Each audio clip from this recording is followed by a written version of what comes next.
দুনিয়ার ব্যাপারে বুঝেন, আরো দেখেন, আরো ভাবেন, একজন একজন করে ভাবেন।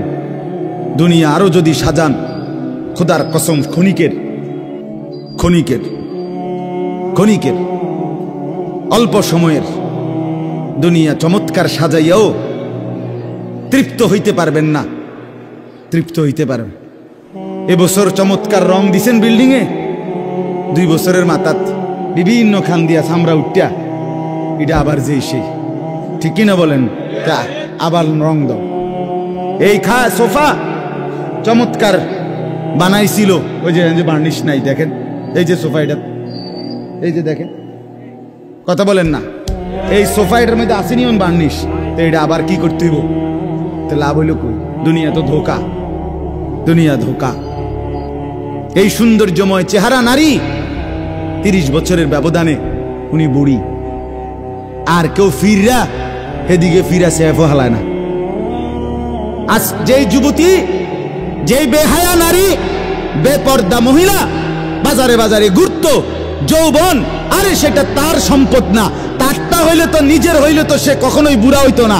আল্লাহ তাআলা বলছে, আমি যখন যৌবন শেষ করে দিলাম, তো এখন আর কোন পুরুষ তার দিকে ফিররা থুতুও বালায় না। দুনিয়া এক অবস্থায় থাকে না, এক হালাতে থাকে না বাপ। এজন্য ছেলেদেরকেও বলি, বাপ জিন্দেগি সুন্দর কর। তোমার এই হাসি থাকবে না, তোমার এই সুস্থ সুন্দর সুঠাম দেহ থাকবে না। আন্তরিকতা নিয়ে শুনলে, নিজের ভিতরে নেক মানসিকতা যদি থাকে, গ্রহণ করার মানসিকতা, তাহলে অল্প কথাতেও ফায়দা হয়। আর গ্রহণ করার মানসিকতা না থাকলেও 50 বছর শুনলেও গুনার অভ্যাস ছুটে না। দেখেন না 70 বছরের বুড়া মানুষ চা দোকানে টেলিভিশন দেখে, তাহলে এত বড় বুড়ো মানুষ, মুরব্বী, উনি এখনো যদি বিড়ি খায়, সিগারেট খায়, এখনো যদি চা দোকানে টেলিভিশন দেখে, তো ওনার এই মন্দ অভ্যাস, বদ অভ্যাস কত বছর পরে ছুটবে? উনি আরো কয়শো বছর বাঁচলে গিয়া বুঝবে এটা গুনাহ। আর ওনার আর মেয়াদ আছে কি? এই জন্য বললাম, আপনি খবর নিলে দেখবেন 30 বছর মসজিদে আসা যাওয়া করে ঠিকই, কিন্তু যথাযথ আন্তরিকতা, দিলের মধ্যে আখেরাতের কোনো মানসিকতাই নাই, নিজেকে বদলানোর অনুভূতি নাই, ফিকিরে নাই, সোজা কথা। পরকাল বলতে কিছু, এখন যা আছি তাই। এখন সুখে থাকলে সুখী দুনিয়া, এখন দুঃখে থাকলে দুঃখী। জিফুত যদি ঠিকমতো খানা খাদ্য খাওয়ায় খুশি, ঠিকমতো খানা খাদ্য নাই দুঃখী। এই মানে দুনিয়া পেলে খুশি, দুনিয়া না পেলে দুঃখী। লাভ লোকসান, আয় ব্যয়, হিসাব কিতাব, সুখ আনন্দ, দুঃখ বেদনা, হাসি কান্না, আবেগ অনুভূতি, সবটাই শুধুই দুনিয়াকে কেন্দ্র। এখানে কি পেলাম? এখন কি পেলাম? এখন কি পেলাম? ইনহিয়া ইল্লা হায়াতুনা দুনিয়া নামুতু ওয়া নাহইয়া।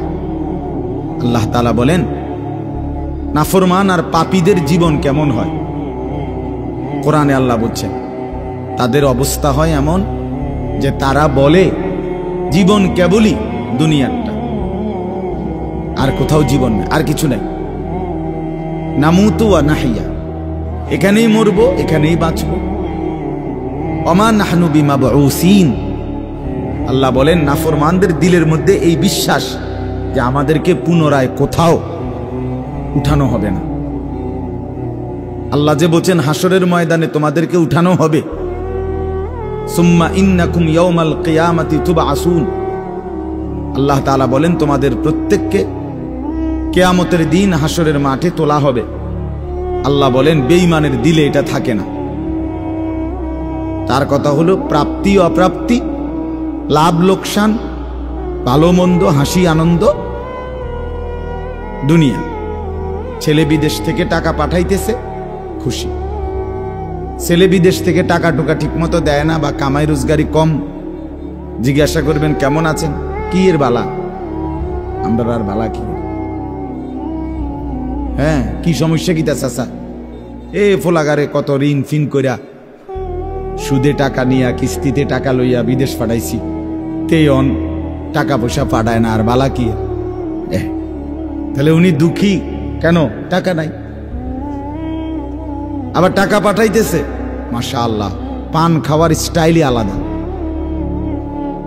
চা খানার ঢঙে আলাদা, কথাবার্তার স্টাইলই ভিন্ন।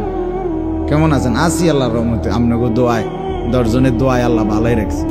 কেমনে ভালো? এতে আল্লাহর রহমতে টাকা পাঠায়, আমরা তার মা আমি আমরা মিল্লা খাইয়া পইরা ভালো আছি। তাহলে ভালো থাকে দুনিয়া, ভালো থাকলে ভালো নাই দুনিয়া, ভালো না থাকলে আখিরাত, কবর, মৃত্যু পরবর্তী জিন্দেগি, সের জন্য কি ব্যাপার? তার জন্য কোনো আলোচনা লাগবে না, এর জন্য কোনো কথা নাই। তাইলে কারো মধ্যে এই আলোচনা, স্বামী স্ত্রী পরস্পরের আলোচনা, এই ঘর সংসার বাজার, খাট ফার্নিচার, ভালো সোফা, হ্যাঁ আসবাবপত্র, গহনা অলংকার, এই নিয়েই পেরেশান, এই নিয়ে জিন্দেগি এর মধ্যেই আবদ্ধ।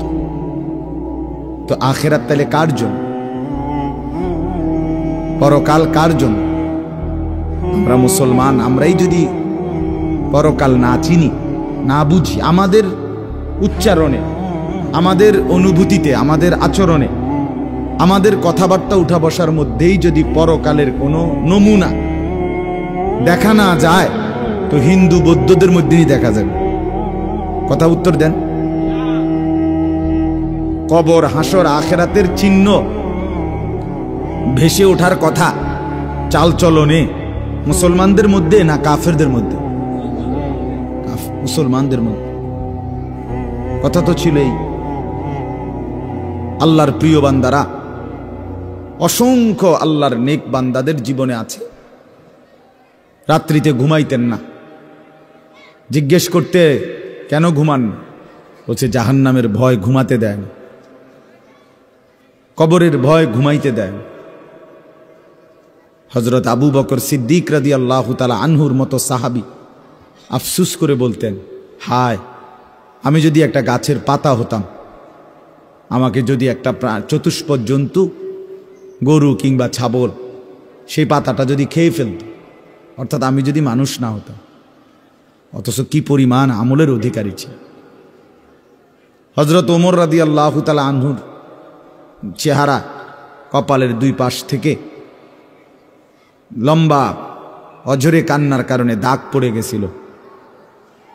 হযরত ওমর রাদিয়াল্লাহু তাআলা আনহুর ইন্তেকালের মুহূর্তে হযরত আব্দুল্লাহ ইবনে আব্বাস সাহাবী, তিনি বলছিলেন, আপনাকে আল্লাহ তাআলা অনেক মর্যাদা দিয়েছেন, আপনি 10.5 বছর মুসলমানদের খলিফা ছিলেন, আপনার মাধ্যমে আল্লাহ তাআলা দিক দিগন্ত মুসলমানদের বিজয় দান করছেন। কত রাজ্য, কত এলাকা আপনার এই 10 বছরে বিজয় হয়েছে। আপনার অনেক সম্মান, অনেক মর্যাদা, অনেক গুণ, অনেক বৈশিষ্ট্য। হযরত ওমর রাদিয়াল্লাহু তাআলা আনহু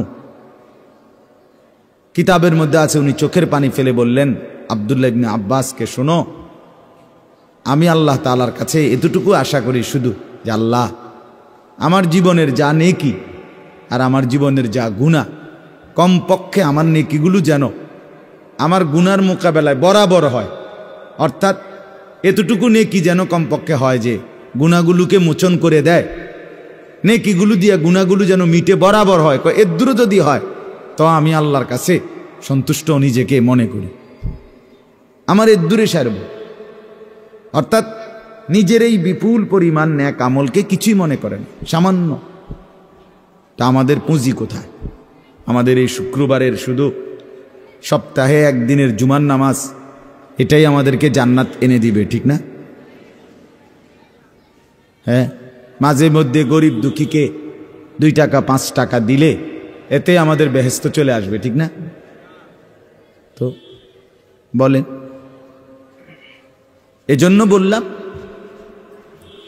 আমরা প্রত্যেকে আন্তরিকতা নিয়ে ভেতরে যারা মনোযোগ দিয়ে শুনেন, দেখবেন আমার আপনার ভেতরে যদি অনুভূতি তৈরি হয়, ভাবনা তৈরি হয়, ফিকির আসে, লাভ।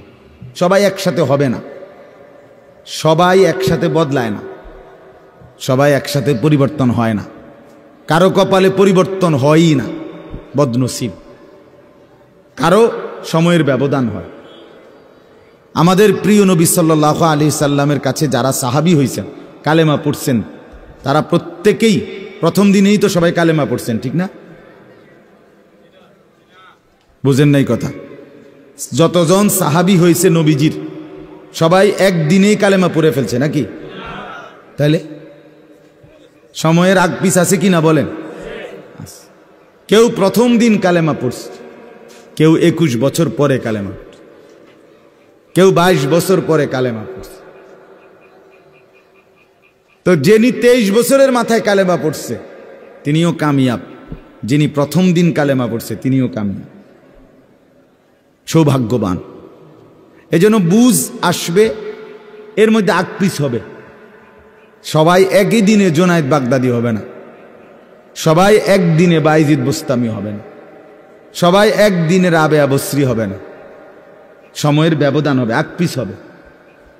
এবং কারো কপালে হেদায়েত জুটবেই না। ইন্নাকা লা তাহদি মান আহবাবতা। আল্লাহ তাআলা আমাদের নবী সাল্লাল্লাহু আলাইহি সাল্লামকে বলছেন, আপনি খুব চাইলে, ভালোবাসলে আপনি নিজে কাউকে হেদায়েত দিতে পারবেন না, সেখানে আমি কে? কথা বলেন না। সেখানে আমাদের কোনো পাত্তা আসেনি কোনো। খুদ রসুলকে আল্লাহ বলছে, হে নবী আপনি চাইলে হবে না, আমি চাইতে হবে। ওয়ালাকিন্নাল্লাহা ইয়াহদি মান ইয়াশা, বরং আমি আল্লাহ যাকে চাই আমি তাকে হেদায়েত দান করি। তাহলে মূলত হেদায়েত দেয় কে? ফয়সালা কার হাতে? আমার বলা আপনার শোনা কোনোটাই মূল বিষয় না। মূল বিষয় হলো এটা একটা উসিলা ধরা, কিন্তু মূল ফয়সালা কার হাতে? ওয়ালাউলা ফাদলুল্লাহি আলাইকুম ওয়া রাহমাতু মাজ। এই বেটা মোবাইল না ধরতে মানা করছি, সুন্দর করে বললে হয় না। অনেকের খাসিয়ত এতটাই যে ধমক না দিলে, কথা বুঝছেন না, এটা তার একটা তবিয়ত হয়ে গেছে। না আমারে এমনি করলে আমি বুঝতাম না, আমার ধমকাইতে হবে। বদ অভ্যাস মানে জিন্দিগির একটা মিনিট লজ্জা শরম কিচ্ছুর কোনো ধার ধারে না। ছেলেরা মোবাইল ছাড়া 1 মিনিট থাকতে রাজি না।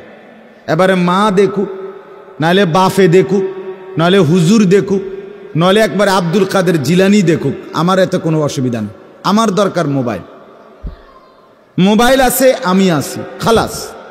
আমার জিন্দিগির এবার ইজ্জত থাক বা না থাক, আমার চরিত্র থাকুক বা না থাকুক, আমার আল্লাহ খোদা আখেরাত পরকাল কিচ্ছু না থাকুক, আমার মোবাইল আছে, খালাস, আমার জিন্দিগি সার্থক।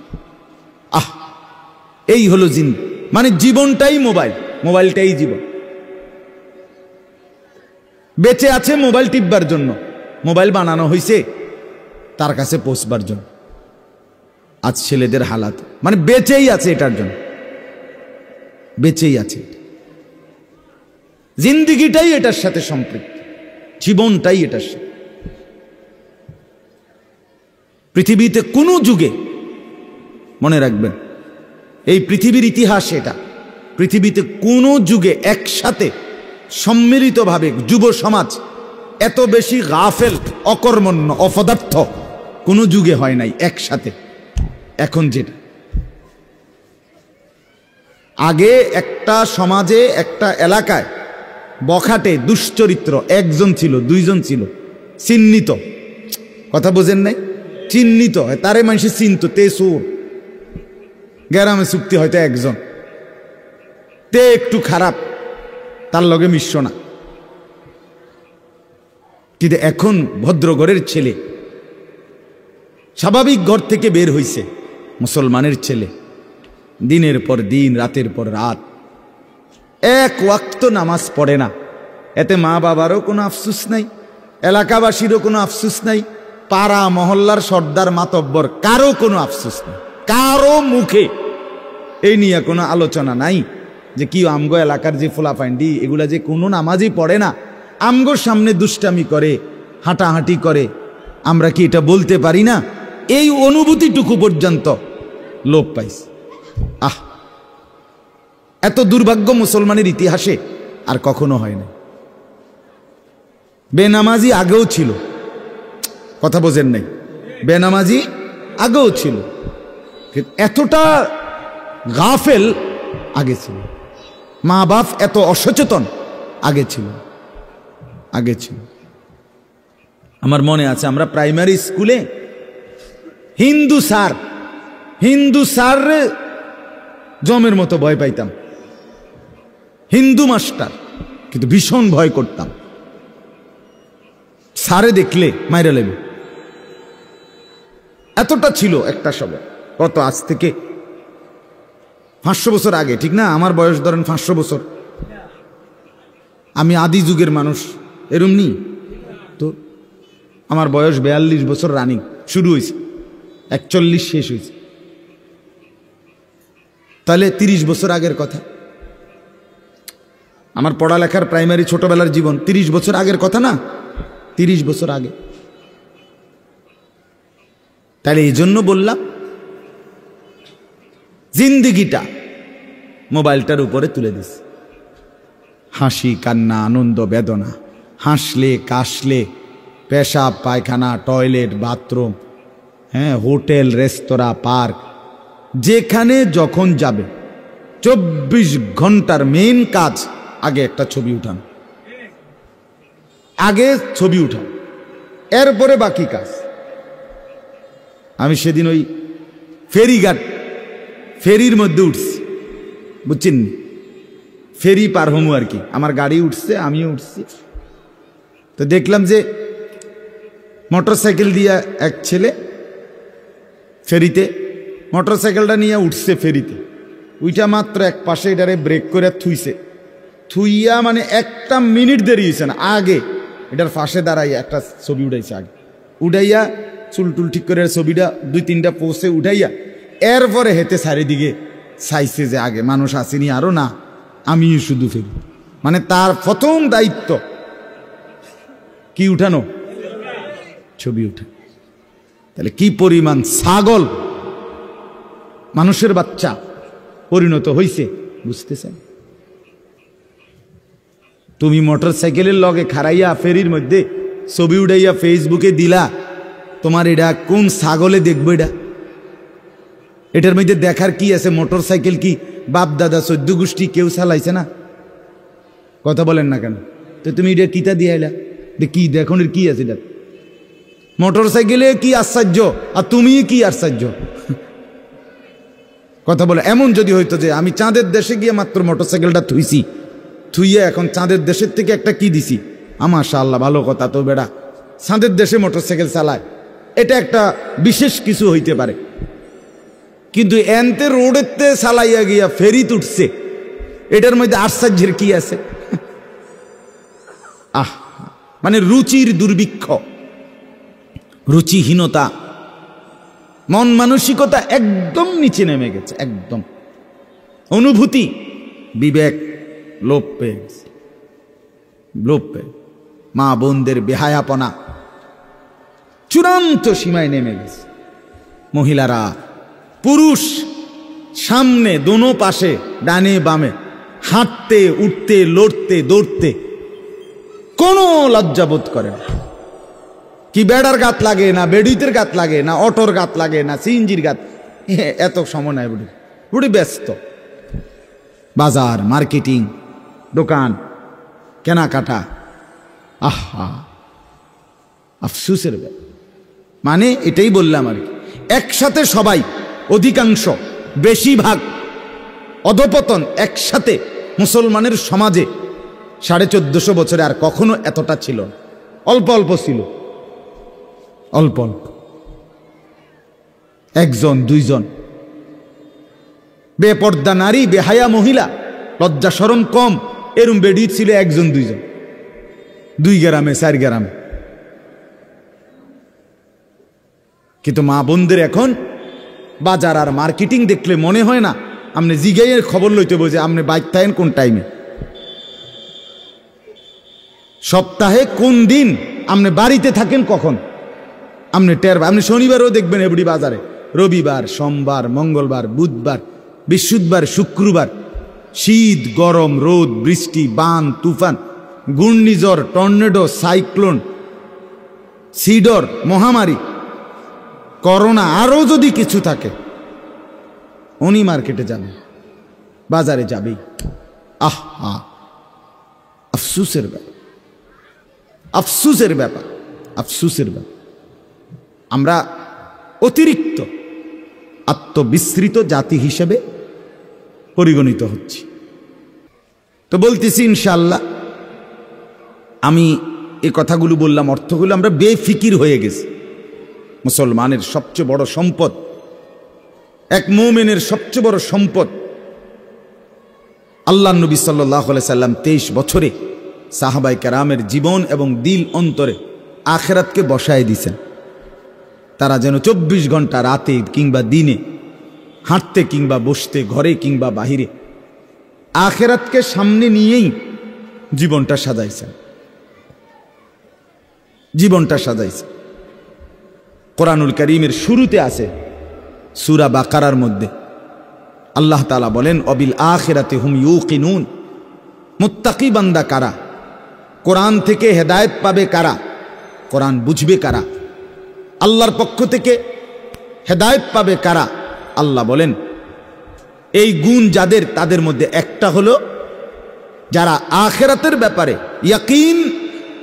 ইয়াকিন রাখে। ইয়াকিন শুধু বিশ্বাস না, বিশ্বাসটা একদম দিলের মধ্যে ইয়াকিন। আগুন জ্বালায়া ফেলে, এটা শুধু আমাদের ধারণা না, এটা আমাদের ইয়াকিন। ঠিক কিনা বলেন না? পানি ডুবাইয়া ফেলে, এটা আমরা শুধু ধারণা করছি না, বিষয়টা আমাদের এটার মধ্যে দিলের মধ্যে কি আছে? ইয়াকিন আছে। বরফের মধ্যে ঠান্ডা লাগে, এটা আমাদের ধারণা না, এটা আমাদের কি? ইয়াকিন। তার চাইতে বেশি ইয়াকিন আল্লাহ বলে যার অন্তরের মধ্যে আখিরাতের ব্যাপারে, সে মুত্তাকি, সে আমি আল্লাহর পক্ষ থেকে হেদায়েত প্রাপ্ত, সেই সফল, সেই জান্নাতি।